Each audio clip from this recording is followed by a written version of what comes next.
et bienvenue dans Care, 2 minutes pour prendre soin de ce qui se passe dans notre tête. Et aujourd'hui, on retrouve Claire qui nous parle du pouvoir du mouvement sur l'esprit. C'est l'année dernière, après un violent burn-out, que je m'engage sur les 800 km de la traversée des Pyrénées pour me reconstruire.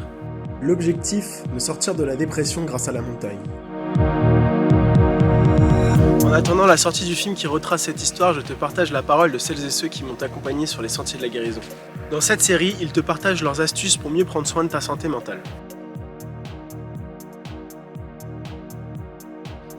Pour moi, le fait de bouger, c'est déterminant. Aujourd'hui, pour beaucoup d'êtres humains en Occident, on est relativement statique.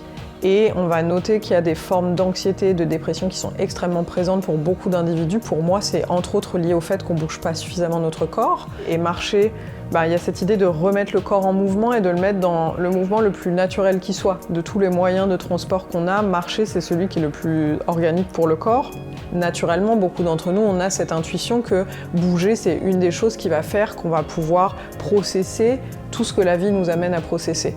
Alors que si je suis seule à la maison en ayant l'illusion que je vais me reposer parce que je suis immobile, en vrai, je vais comme garder et stocker à l'intérieur de moi toutes les petites choses du quotidien qui demandent juste à bouger et à passer à être genre ok, ça passe à autre chose. Merci Claire pour cette explication. Partir traverser les Pyrénées m'a vraiment sorti de la galère et c'est ce dont je voulais témoigner dans mon film. Et toi, raconte-moi comment le sport a changé ta vie. Ça se passe dans les commentaires. Ah oui, et je t'ai concocté une petite surprise. Regarde dans la description.